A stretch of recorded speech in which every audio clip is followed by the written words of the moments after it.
First gear मेरी ये नीचे, क्योंकि गियर जो है वो पैर से हटके ऊपर आ गई, तो फर्स्ट गियर नीचे की तरफ है। और अगर मैं इसको चलाऊं तो मुझे पता भी नहीं चल रहा है कि ये इसमें कुछ लोड है या फिर कुछ है। बहुत ज्यादा स्मूथ चल रही है, क्योंकि होंडा के इंजन की बदौलत आई थिंक ये इतना ज्यादा स्मूथ चल पा रही है ना। गाइस, ये जो मेरे सामने इस वक्त खड़ी है ना, ये किसी कंपनी की मोटरसाइकिल नहीं है, ये बनाई हुई है हैंडमेड कस्टम मोटरसाइकिल है।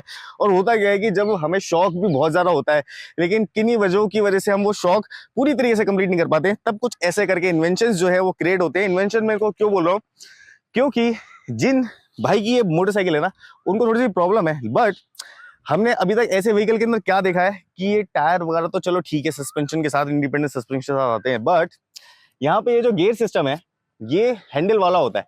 उनको ये हैंडल वाला गियर सिस्टम चाहिए नहीं था, तो उन्होंने क्या बनाया, ये गियर सिस्टम। ये बहुत बहुत ही अमेजिंग गियर सिस्टम है, और इंडिया में कुछ ही लोग हैं जो ऐसे गियर सिस्टम बना रहे हैं। बट अब इसके अंदर क्या क्या लगा हुआ, कैसे कैसे ये प्लानिंग हुई, उसके लिए बुलाता हूँ मैं इसके ऑनर को। हेलो माय डियर फ्रेंड, कैसे हो? हेलो सर, बढ़िया। यार ये बाइक जो है बहुत ही यूनिक सी लग रही है, पहली बात तो, है ना। दूसरी बात ये है कि यार ये इनके एफर्ट है और इनके ना लाइफस्टाइल। भाई लोग बाइक स्कूटी भी चला रहे हैं, स्कूटर भी चला रहे हैं, लेकिन बाइक का कैसे सोचा कि मैं बाइक के अंदर करवाऊंगा ये सारी की सारी चीजें, ऐसे कैसे? सर ये था कि स्कूटी मैंने चलाई थी, बट उसका कोई एक्सपीरियंस मुझे अच्छा नहीं था। अच्छा। तो इस वजह से जब मैंने ये बाइक देखी थी ऑनलाइन, ऐसे यूट्यूब पे रिव्यू भी देखे थे इसके कुछ, तो मुझे बस ये था कि ये बाइक लेनी है। ये बाइक लेनी है। और पता है क्या है कि ये बाइक ना बहुत शार्प आगे से एलईडी हेडलैम्प्स हैं इसमें है, और बहुत ज्यादा शार्प, मतलब एक रोबोटिक टाइप लगती है। यामाहा ने बहुत साल पहले ना एक ऑटो एक्सपो के अंदर एक सेल्फ बैलेंसिंग एक बाइक निकाली थी, उसका मुंह कुछ इस टाइप का था, है ना। दिखने में भी सुंदर सी बाइक है। इसका टैंक भी है, वो सर जो टैंक है वो बहुत अट्रैक्टिव है, वो भी सर वो टैंक का जो शेप है वो भी मतलब काफी ऐसा एरोडायनामिक बना रखा है, बिल्कुल प्रॉपर मसली टाइप कार्बन फाइबर का यहाँ पे लुक दिया हुआ है। बाइक तो खैर नो डाउट ये अच्छी है ही, क्योंकि होंडा की है। क्या स्पेसिफिकेशन क्या थी आपकी जब आप वहां पे गए कि भाई मुझे ये चाहिए? सर जैसा आपने बताया कि लुक किसका अलग है, तो ये था कि मुझे साइड में भी कुछ ऐसा अटैचमेंट करना चाहिए कि जो लुक के अकॉर्डिंग उसका अच्छा लगे। इस वजह से मैंने उनको स्पेसिफिकली यही बोला था कि मतलब ऐसा बनाओ कि लुक के साथ इसका सूट करे, अच्छा लगे। जी सर। उसमें क्या है, सबसे बड़ी जो मेन जो पॉइंट है वो तो मैं ऐसे बता दूं भाई, कार के रिम यूज किए हुए, कार के टायर यूज किए हुए।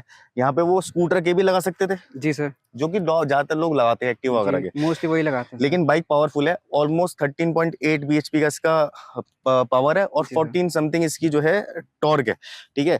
बट इसमें क्या किया है उन्होंने, कार के रिम यूज करे और कार के टायर यूज करे, तो इससे क्या एक प्लस पॉइंट आ गया। इस तरफ से दिखाए ना पीछे से, तो बाइक जो है पीछे से बहुत ज्यादा हैवी लगती है ना। जी सर। बहुत ज्यादा हैवी, सेक्सी भी लग रही है, बढ़िया सा लग रहा है।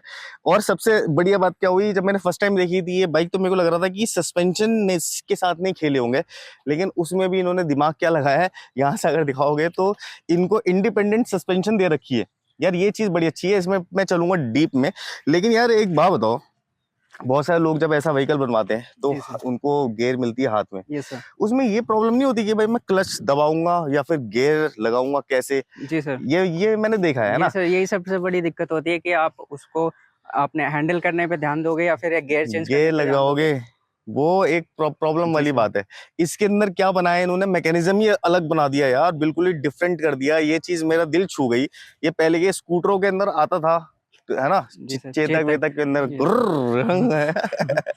सीन वैसा सही है, लेकिन सीन क्या बनाया है कि ये देखो, ये हाथ में इनके आ गए हैं गियर, और ये हैवी ड्यूटी मैकेनिज्म है। ये इतनी जल्दी खराब होने वाली चीज नहीं है कि इसको कुछ भी हम ऐसे अगर कर रहे हैं तो ये इसके अंदर कुछ प्रॉब्लम होगी। क्यों? क्योंकि ये जा रहा है देखो वायर सिस्टम से, ये 2 वायर्स हैं, ये ऐसे करके 2 वायर्स जा रही हैं यहाँ तक। और अगर इसको डीप से दिखाएं, यहाँ से अगर दिखाएं ऊपर से इसको, तो जैसे मैं इसको क्लिक कर रहा हूँ ना, तो गियर का जो सिस्टम है वो वैसे ही है जैसे कि इसके अंदर होता है, जैसे कि हम पैर से उसको आगे या पीछे करते हैं। लेकिन वो पैर की बजाय क्या कर रही है, वो कर रही है वायर्स। बस क्लच यहीं कहीं दबाओ, यहीं कहीं आपकी गियर लग गई। तो भाई ये वाला आइडिया तो जो और बाइक कंपनी है और जो टू व्हीलर कंपनी है वो चुरा भी सकती है, हाथ वाला गियर वाला है। जैसे आपकी वीडियो देखने के बाद तो शायद हो सकता है। यार बाइक देखो खूबसूरत कैसी है कि सबसे पहले अगर इसको मैं पहले से यहाँ से देखे ना तो ये लाइट इसकी बहुत ही खूबसूरत लगती है। दूसरी चीज ये है कि व्हील्स अच्छे अच्छे बड़े बड़े हैं और आगे ये परफॉर्मेंस डिस्क इसके अंदर लगा रखी है, नो डाउट। फिर इसका ये टैंक देखें तो समथिंग 14 लीटर के आसपास का है ना इसका टैंक, है ना। तो कार्बन मतलब फाइबर का टैंक है इसका। यहाँ पे पूरा पूरा ये डिजिटल आगे आपका कंसोल। फिर यहाँ पे भाई ने मोबाइल होल्डर लगा रखा है। यार ये ब्रेक हार्डली की क्यों लगवाई? चलो ये तो समझ में आ रहा है, जी सर। ब्रेक तो इसकी भी यूज हो जाती, फिर ये क्यों लगाई? सर क्योंकि नॉर्मल बाइक के अगर होते हैं तो जो पीछे के रेयर ब्रेक है ओहो, वो करेक्ट नहीं हो पाते फ्रंट के साथ। अच्छा दिमाग देखो हुआ क्या कि यहाँ से आगे दिखाओ, ये जो इसका रेजर्वर होता है और जो इसका पंप होता है, सिंगल वाले बाइक में जो इसमें लगा हुआ था उसमें इतनी पावर नहीं होती कि दोनों डिस्क को संभाल लेगा। अब इन्होंने ये कॉम्बी ब्रेक सिस्टम बना दिया। हार्डली का जो ये रिजर्वर है और ये जो लीवर है, ये जो पंप है, ये इतना बड़ा है कि इसके अंदर दोनों ब्रेक्स को संभालने की शक्ति है। वो कैसे कि कॉम्बी ब्रेक सिस्टम क्या है इसका कि जैसे ये बाइक चल रही है ना, मैं ये वाली ब्रेक दबाऊंगा ना, ये दोनों के अंदर ब्रेक मार देगी, है ना। यही है ना सीन जी। तो कॉम्बी ब्रेक सिस्टम है कि पीछे भी डिस्क लग रही है और आगे भी ब्रेक लग रही है, मतलब पीछे वाली भी ब्रेक लग रही है, आगे वाली भी ब्रेक लग रही है। क्यों? क्योंकि अगर इसके पेंडल में देखा जाए तो यहाँ पे कोई भी ब्रेक नहीं है, इस तरफ कोई भी ब्रेक नहीं है, और इस तरफ अगर देखा जाए तो कोई भी गियर नहीं है। तो सारा सिस्टम हमें चाहिए था हाथों से, जी सर, है ना। क्योंकि भाई हमें सारे जो ऑपरेशन है वो हाथों से ही करने हैं, है ना, क्योंकि सर पैरों का कोई सपोर्ट है नहीं, पैरों का कोई वो है नहीं सपोर्ट। लेकिन सबसे अच्छी ये चीज है कि इसमें ये जो सस्पेंशन डाली, ये बढ़िया चीज लगी कि भाई ये पीछे भी कोई बंदा बैठ जाए, कल को कोई फैमिली का बंदा बैठ जाए। सर मैं लेके भी जाता हूँ, अगर फैमिली में से किसी को जाना होता है तो मैं अपने फादर को, अपनी वाइफ को या अपने ब्रदर को लेके जाता हूँ। वो भी फील करता हूँ भाई किस राजाओं की सवारी पे मैं बैठा हुआ हूँ। देखो छोटी छोटी सी चीजें क्या क्या इन्होंने कस्टम किया हुआ है वो मैं बताता हूँ। सबसे पहले स्टार्ट करते हैं व्हील से। तो यहाँ पे बड़े बड़े चौड़े चौड़े ये व्हील लगा रखे हैं। ये कार के किसी भी एक 14 इंच के व्हील्स है जिसका साइज है ऑलमोस्ट 45, 80, R13। तो 13 इंचेस के ये व्हील और टायर का सेटअप है।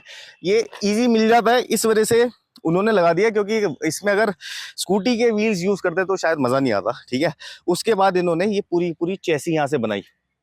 ये देखो ये फुट पैक्स बनाए, इसके अंदर एक ग्रिप लगाई, फिर ये प्रॉपर तरीके की यहाँ पे पूरी पूरी बेस बनाई। यहाँ पे एक हिंज है जिससे कि ये वाला जो व्हील है ये ऊपर नीचे होगा। वो कैसे, पीछे से दिखाओ। तो ये जो सस्पेंशन है ये तभी काम करेगी। देखो अगर मैं इसको ऐसे करूंगा ना तो ये इंडिपेंडेंटली भी जो व्हील है इसकी सस्पेंशन है और ये इंडिपेंडेंटली भी काम कर रही है। मतलब अगर ये वाला व्हील किसी पत्थर के ऊपर है तो ये उठ जाएगा, है नहीं जी सर।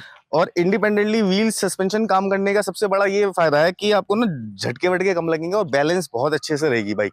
अगर वो इंडिपेंडेंटली नहीं काम करता, ये वाले दोनों व्हील सेम होते हैं तो झटके भी ज्यादा लगते हैं और बैलेंस भी नहीं बनता। जी सर। और मैं एक बार और बताना चाहता हूँ कि जैसे मैं इसे ऐसा ही नहीं है कि नॉर्मली रोड पे ही मैंने इसे चलाया है। हाँ। मैंने इससे काफी अच्छी ऑफ रोडिंग भी करी है, तो वहाँ पे भी इसने अच्छा परफॉर्मेंस दिया है सर। ये देखो, अब देखो जब हाथ के अंदर आ गई मशीन, जी सर, तो ऑफ रोडिंग गया फिर तो पता नहीं ये कहाँ कहाँ चल जाएगी, है ना।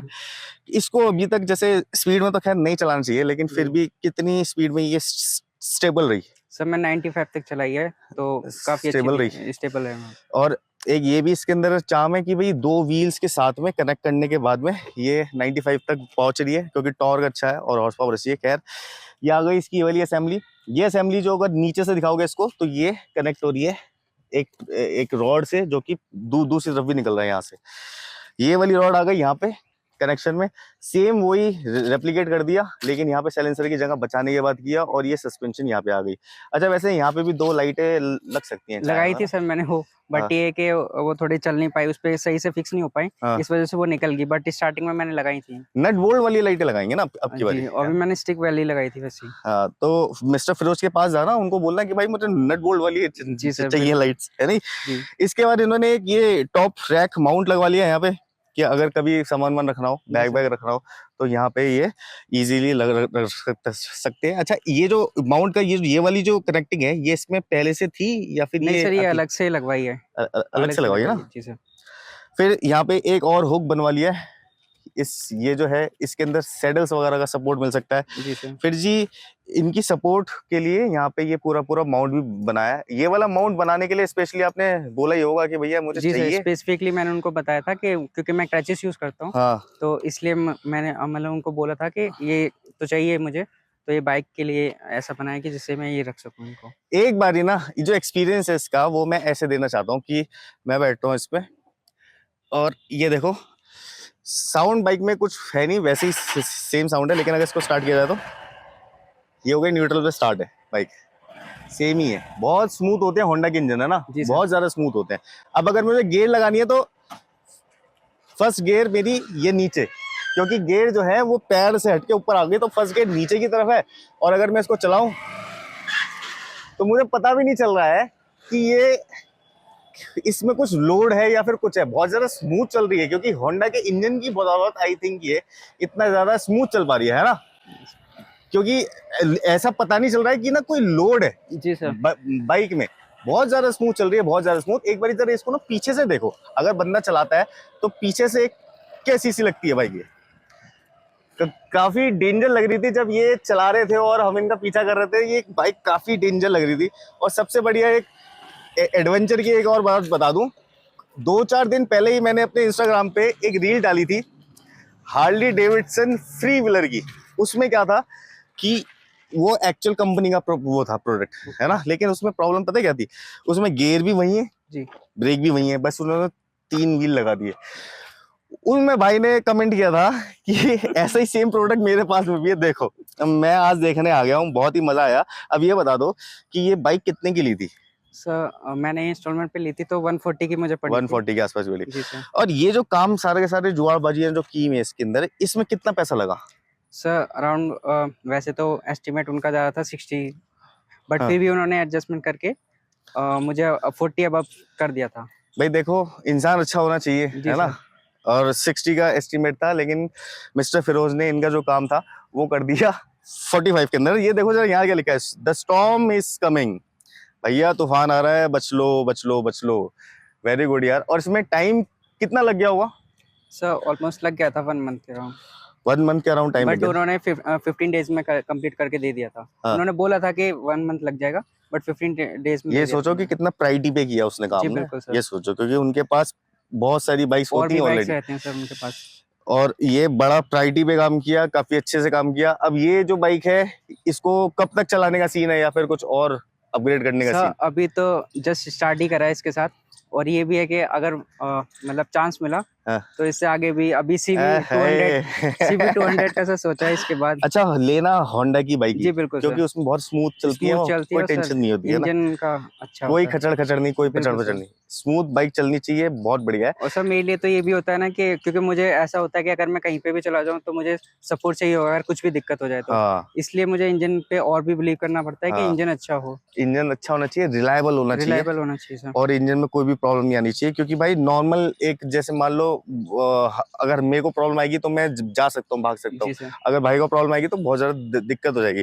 तो यार क्या कहते हो कि जो लोग अभी मतलब किसी भी वजह से ड्राइव नहीं कर पा रहे, उनकी पैर सपोर्ट नहीं कर रहे, वो ऐसा कुछ व्हीकल बनवा के कर सकते हैं ना, बिल्कुल सर, है ना। वो अपना जो चाहते हैं, जो उनका शौक है एक, वो अपनी पूरी कर सकते हैं, और जो सर जरूरत तो है ही है। देखो ये तो हो गई एक 2 व्हीलर बाइक, ऊपर से ओपन है। अब मैं ऐसी अगर पैर खराब है या फिर पैरों में कुछ प्रॉब्लम है तो मैं ऐसी ना एक कार भी लेके आऊंगा बहुत जल्दी, कि जो उसकी सिर्फ हाथों से ही चल सकती है पूरी स्टीयरिंग के अंदर ही सब कुछ है उसमें। तो ये वीडियो सभी सारे के सारे ये इस टाइप के वीडियोस देखने के लिए हमें लाइक सब्सक्राइब फॉलो करें और प्यार की कर दे बरसात। बट भाई आप काम क्या करते हो? सर मैं एक प्राइवेट कंपनी है उसमें जॉब करता हूँ सर। मतलब जॉब भी कर रहे हैं, इन सब चीजों के लिए टाइम निकाल रहे हैं, और आना जाना भी लगा हुआ सब कुछ होता है सर, प्रॉपर। चलो बढ़िया है यार, हमें बहुत ही अच्छा लगा मिलके। नेक्स्ट वीडियो मिलते हैं, तब तक के लिए keep watching, keep rocking, king Indian. Bye bye.